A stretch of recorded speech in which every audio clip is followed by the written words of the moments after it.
Aso tofi marui lu tātou tanu o le whaopopongo Tala fau mai Sāmoa o se mai e lau whaafonga. Ua whaamanino le malo niso tai ala o lo lima tai nei tūla whono e tālusa ngai e nisi mai atanu e whafo ato Sāmoa le whaatuwina po le whaia leo ni alātou pis nisi te tonu le atanu.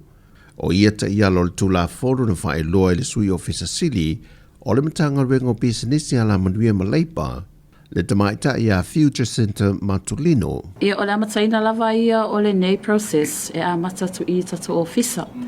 E a matalea le stala e whaamaonia o itu a i ngā pisinisi po ati na e o lo man na o e whaatino i nei Samoa. E lo o awhia aini isi fo i o ati na e i lalo tatu listi wha leo leo pa le tatu reserved list. O itu a i ngā pisinisi ia ua whaavanoa mo ata atu Samoa Samoa e le mawhai e isi tātānu o na rātou whaatino ina. A whaapea e whaamalia ina umai nei vāenga o na tuina tu leo le tusi whaamaonia o tā ua o Foreign Investment Certificate po le FIC e whaamaonia ai o la e o lo o mawhai o na whaatino lea i tu a inga atinai. O le nei tusi whaamaonia ua na o se tusi e whaamaonia ai o le tu a inga pisinisi o lo tāsana inga e le o afia i lalo o lis wha leo leo.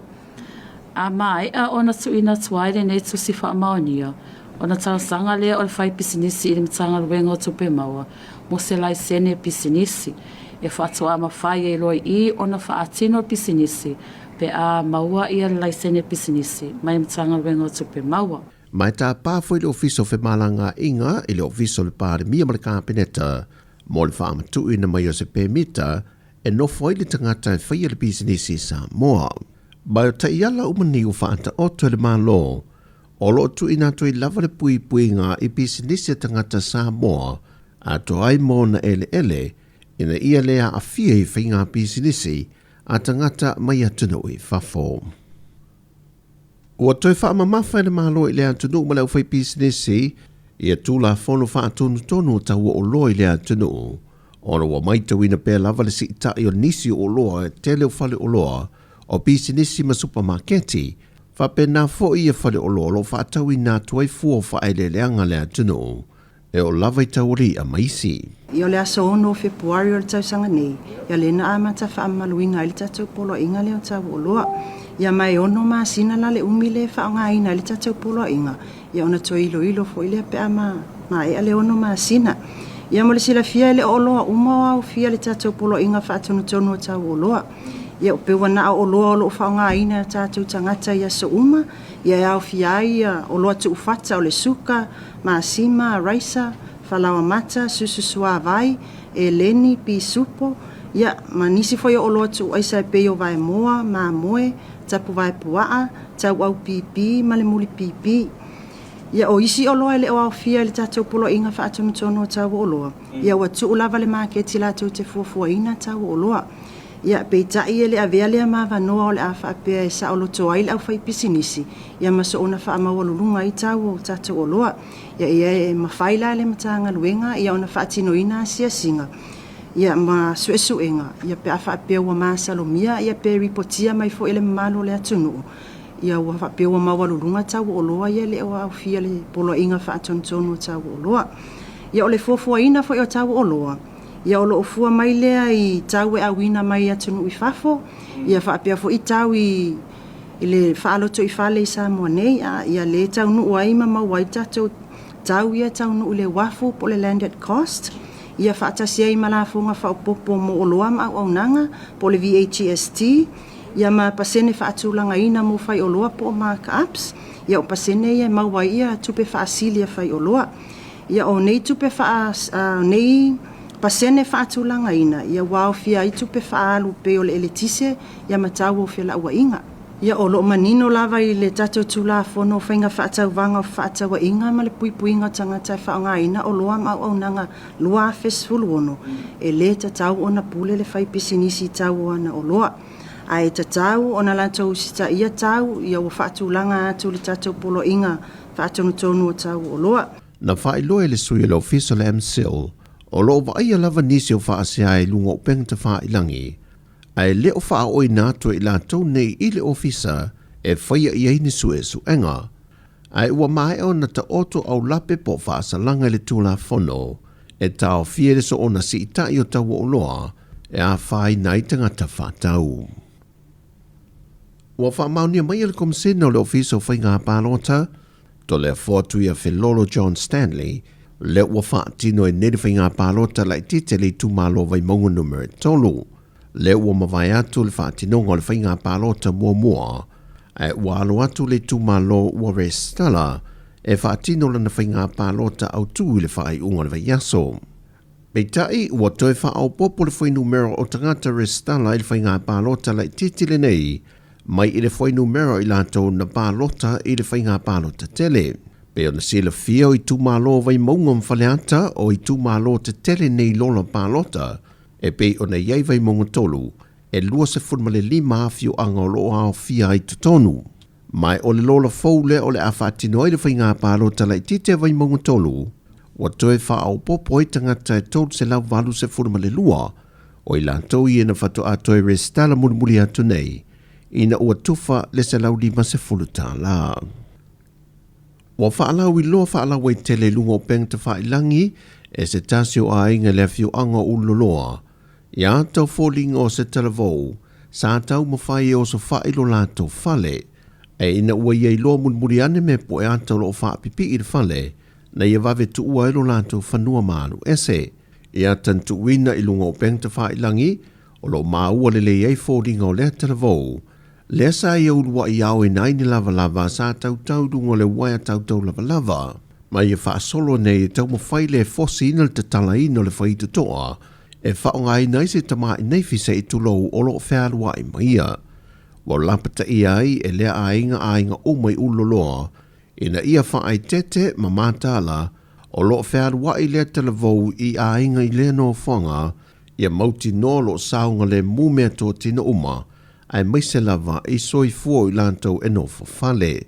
O le tele o mata au po tele pe whale maranga o I o lo ripoti ane mtanga luengo leo leo, wa visoso ni tele me po e atau lo whaapipi I nei whale o ainga, e sa ili ai I lantou o lo whaati noa, sori ngā tula whono. O loi mata o le fia ma le whaanga e tia, I mātua o le alii a John Tuffy, wa avea nei o le udua I pine auro mo Sāmoa, I tau vanga ripo le larolangi lo tari malo ailo tātua tunuu, e le whaanga tamal si inga ua mea mamafa, na whaalia le tinaya Epifania Salani Mawingoa, ma le tamai a Tafi Salani Mawingoa, e le whaatalanonga ma le tu AP. I mone a whaata whakaila ke o kone kain. O te loko mai waina, o te kamawhaina e kaya se kāna mōna whāra. O te lima mai waina whāra. Ma ke se wa I tono. Kamawhaina a onga lok whāra, o ni mana. Na se anu wa ima ame ka lok whāra. O ke lima mai wai, o ke sunu ai ame lok whāra o ka akautu, kama akautu. Na e whakaina kua, ne kāne wa ame lok whāra. Na se maunia moa, mo maa mo e maunia, wana o tukukuan. E whailau o mai kapua, leo wai umare mangui. E gasi sime siri aku, ki iai whafkai rea kua. E wanga ia whawai mai le marosi, ia ma leo la fo I whangau pape ngā o ngā mangui ai ka longa ringi fo yasu. Na whaaftaia fo e tafi le malanga mai o siona tua whawhine mai ni usila e tā po ia lana tau mawhainga. Leo le anto e foi ma le whaamani e ina I to tono le nei tasi le vaiaso, ina ua whaamani ia le tua lana tau mawhainga. Sau no tafi, wa ia te ele no te tele si tia tua I le isi tūlanga, lana tau mawhainga mō le isi ta amilisanga leo le ata amilo e so o tuai, pe a mai ali po le lololangi alo whaanga solo le temi nei. E le ngata ina pine auro tafi le ta amilisanga le nea le aupanga o le fitus fumaltasi kilo kalama, a waia whaatuina I foe malimata a mole Oceania, I le si ina leo le se lau fitu se fulmale lima kilo kalama le mamafa. O le asole walo atuai le tumalo vai maunga numero tolu mō lana whainga pālota lai titi, ma la whaatino I le pālota I lantou wa resta lai pālota le pālota mō mua, e te tala whale pālota mai le tūlai valu, sa i o atu le tūlai whae lea fiafi, ai o lea sofareile, e te tala o mai loa whale pālota e se furuma le lua, e au fiei hola e ka le sie lua i maangiangi, le ka le sie whakasama lea sofitu, o whaato ia le metotisi, o le AOG leo ne, e whakasai matau tu taima matau tu uta, e whakasai tanu ngā manono, o popauta i le hola le straws, e whakasai vai lima, e whakasai vawala, ma le e ka le sia kātoliko i malolo le lei. Ai mō ngā sengase o lo whātinoina i se tasi o potu mō ngā sengase whatungao i matuatua, whapena foi ma le moto tangata mātutua le mapui whangalele. O whale pālota whaapitoe sa la whai, o le ofiso tinama tamā ita i sa lolonga, ai mō le so le pālota mua, e nā o le whale pālota i tanu ngā manono, i le hola le ka le sia e whakasā. Wa whama wina se tasi o fisoswani whaapa anga le malo seina ma Sāmoa, e na wa whaatu wina i te tonu o le mautanga sanga se tele yuru mato tua, se potu mo fo mai whaapito mai seina, le whaongai nei o lātu to mai ma vai la au wha le nātura, e fisoswani mai e fo i o tātou tangata, e meisi o tong fitinga i o tātou whare mai i Sāmoa. I le fisoswani o lo au mai a whaatasi e masikulupo fo mai whaapito mai seina, e fisoswani mai ai le tātou mtanga luenga soi fo malolo i nei Sāmoa. Mai o le lua se fu ma le whaile nei o malanga fo mai mai seina fisoswani lo tātou o tanu. Le sa whaaftaia whaapitoe le fionga le ministai a wa awau saru malolo fipo. Le li fo mai seina ia kong o lo o ia sa i lia ma whaia pe fiso o ta inga ma fo mai seina. Lea o lo ia ta ia mai pe lava kulupo fo mai fisoswani mai seina. Mō a tātou whare mai i Sāmoa. Pe o le sila fia, wa le tasi se fisoswani a lea tunu u molo tātou tunu i le soifua malolo ina, le o silia nei ma le 5 tausanga o le whainga paanga ma Sāmoa. O le pepo le whākārua whā numero se fulu o le whontanga le kāpeneta, wa pāsi eile to e tutongi na umātu e le malo, o se leni na whaaruina i le singa ngase ngase mō le fionga le teitai o le atunu, na masi ia tuai le asoluse fumaltasi le asoluse fumalvalu se te mal tau sanga o mawai. Le sa whaatupe ina lawa ia malona a inga, taluai o le teimi tonu le whaatu ase e mai ai le whainga malo fau, e le tango fia ma toe sila le whaatulanga ina o le paketia le atunu. O le tutongi le waalele sa whaonga ina o pasese, no whanga sa wha mautu wai o tong fitinga mautanga se ngase ma tau mawha, o vaenga o mai wa kawa i lalo o le whaai unga le kāpeneta, e te tau o na toe te tongi no mātou, ona o lo aia i e lalo le tula whono vaenga tupe, e whaaruina mo se pale mi o le atunu, pe a sa ili tonga fiti atu i atunu i whafo.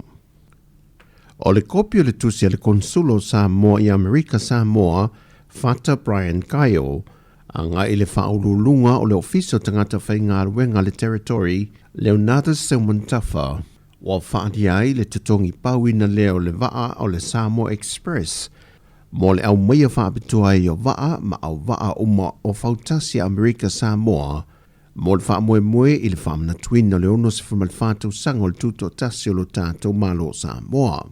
Peitai o mai le so ele i mautu mai se au wha i o waa o le a o wina mai, ai olo iai fo i whaamtalanga ma whaasala launga lunga o peng te wha ilangi, le au wai mai ai o le fautasi na siampini tu unga fautasi Amerika Sāmoa le manu le tausala, ona o man manunga le whiawea inga o le fautasi.